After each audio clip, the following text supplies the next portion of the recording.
This video is going to be about the side effects I've encountered while taking Orkambi. I've just finished my very first month. Still kind of in the first week of my second month, so I'm still pretty new, but some people are still just getting it and they don't know what to expect. So I thought I would give a little bit about what I've been going through while taking it. One of the harder things about taking it is that it has to be taken every 12 hours. And it has to be taken with fatty foods. And that sounds great. For all intents and purposes, that sounds kind of easy. But it doesn't need to be taken with foods high in calories. It needs to be taken with foods high in, like, fat, which can be difficult to find because everything nowadays is low fat. I struggled with finding things that had enough fat in them. 20 grams is what I read is the recommended minimum. And I started off by eating like a mondo amount of cereal because that's easy and milk has a lot of fat in it, and cereal doesn't have a lot, but it's better than drinking straight milk. That got like really old really fast. So what I've been doing recently is eating string cheese. 3 to 4 of the string cheese things. Anyway, yeah. That's enough fat for the recommended. And it's a lot easier to eat 4 things of string cheese than it is to find an assortment of things that equal out to about that much. So that's what I do for that. I've been doing that for the past week. I'm not tired of cheese yet, so... And of course, for people who enjoy things like avocados and nuts, those are great options. I really don't like either. I cannot stand them. So I'm sure someday I will have to suck it up and eat the avocados and the nuts. But for now, it's string cheese. Other than that, I'm going to start at the very beginning of when I started taking it. My very first day, I had waited and pesterized my doctor for this med since it was approved in July. So when I finally got it, it was like real. I'd gone through before getting it while I was waiting for the pharmacy to send it to me, and read as much of the paperwork I could find on it, even some of the reviews people had who were doing it in the trials. And so a lot of things made me really nervous. A lot of the people that had gotten it before me couldn't breathe while they were taking it, so they only took it for a week and they quit. And that scared me half to death. So the very first day I took it, I was full of anxiety. I work at a little desk, and I pretty much sat at my desk and I just thought about all of those side effects and gave myself a really bad panic attack. And to say the least, I really couldn't breathe at all that day because I had worked myself up so much into taking it, and I was so scared I was going to have to stop. And it was just really important, and I overreacted. Yes, so don't do that if you can help it.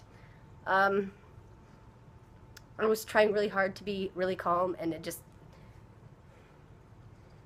did not work out at all. After that, I was still really nervous. I really want to take this med. It's like hopefully going to do me a lot of good. So my anxiety levels were pretty high around it. So I was pretty much analyzing everything really like hard, trying to see if is this a side effect or is this normal?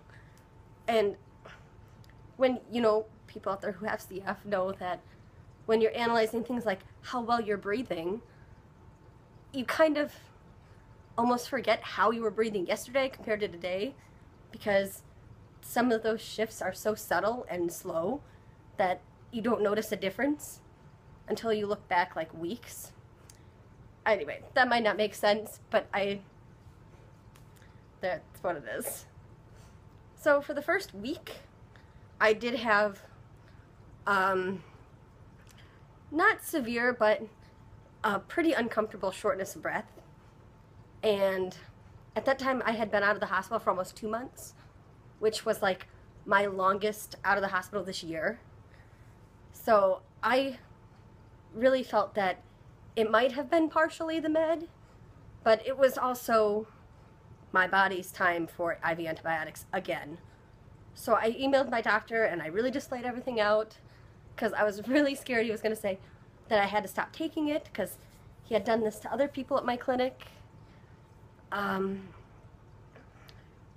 I told him that I would much prefer oral antibiotics because I was going out of town the next week.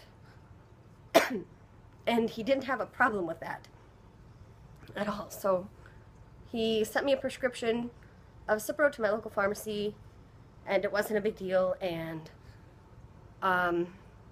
the second week on it was also still pretty short of breath, and that was still starting the Cipro. But the third week, that had pretty much gone away. I mean, not entirely because, you know, life. But I would say 70% of the increased shortness of breath I had was completely gone. Around week 3, I was pretty much, I was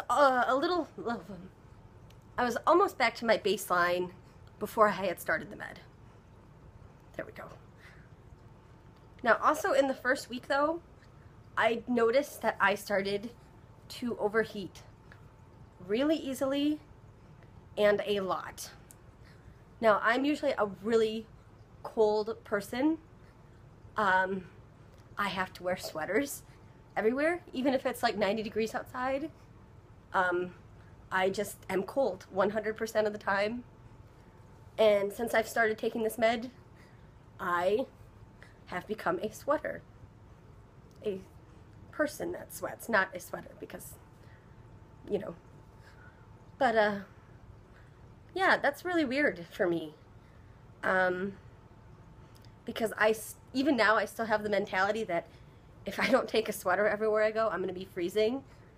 And most of the time, I can't even carry it because I'm just, and it's not just sweating, it's like that really internal heat. You feel like you're going to, like, dehydrate. I don't know what I'm saying. Someone out there, you'll understand, though. Which leads me to the second thing is along with the sweating, I've been incredibly dried up. I cannot drink enough water, and water is the only thing that helps. I've tried sports drinks and soda, which we know won't help, but water is the only thing that, like, alleviates the dryness that I feel.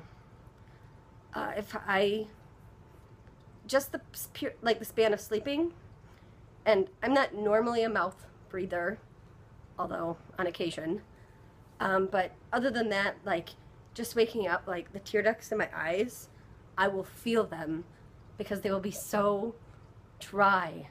But if I wake up in the middle of the night and drink some water, I won't have a problem at all.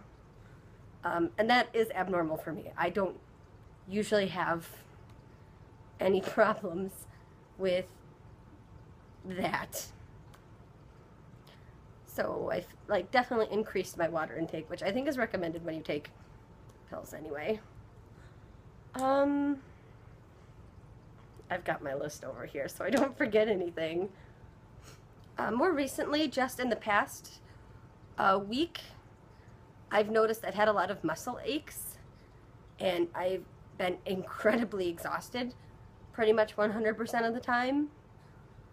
And I don't know if this is a, like, delayed side effect from the med,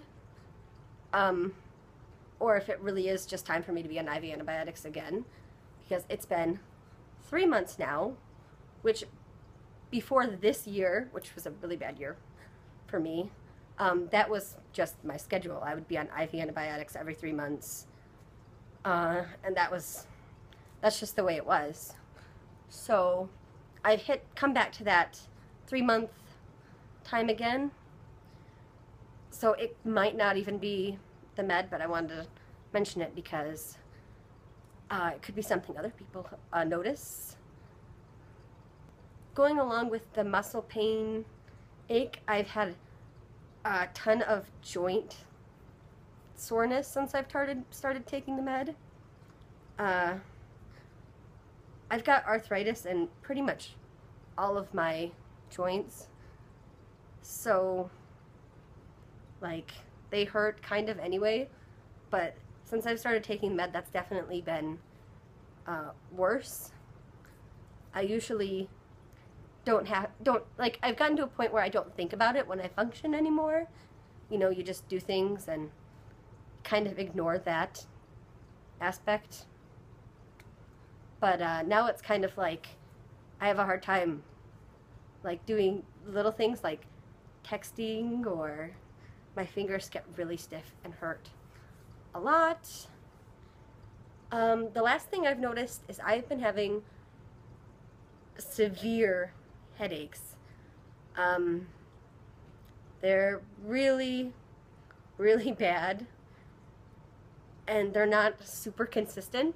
I pretty much will have a headache every single day. Some days they're a lot worse, and some days they're just kind of bad. But I pretty much have to take Motrin on the clock throughout the day, or I won't be able to function very well. So yeah, that's about it. And I get them like right here on the side of my head. I thought it was worth mentioning because I have seen other people also mention they've had headaches as a like direct side effect from the meds. And again, I don't know how many of these things are truly medication side effects, and how many of them it's just a coincidental thing that's occurring in my life at this time.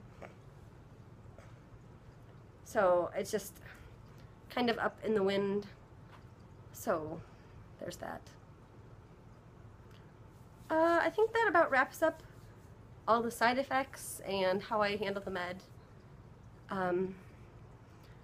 For me, none of the side effects are severe enough to not take it. Since I've started taking the med, I have pretty much just been the same. I haven't really been able to increase my activity levels, or I haven't been coughing any differently. So it hasn't done anything there, and I don't know if it's supposed to. But yeah, that's about it, I think. I'm still learning how to kind of handle the side effects. I used my inhaler a lot more now than I did before, but that's nothing that I'm experiencing is unmanageable or intolerable. I can handle everything that the med's thrown at me so far, even though it can be uncomfortable and all that other stuff. So, if you have any questions, if you experience any side effects that are similar or different, I'm really interested in hearing what other people have experienced to see if maybe it's something I haven't noticed or thought of. Please share so I can compare. I hope everyone out there who's taking this med is really happy with the results so far. And if you're considering taking Orkambi, it's kind of a why not thing. If your side effects are bad, you can just stop it. And if you feel sooner down the line that it's just not doing anything for you, it could be worth it. But if you have frequent hospital admissions like I do, I think I'm at 4 this year, might be 5, I lost count. It's worth it just to try to see if it will if it will make any kind of difference. I hope you are having a wonderful day, and that I will see you again soon. Bye. But hold the phone. The good news is it just arrived today in the mail. Literally, I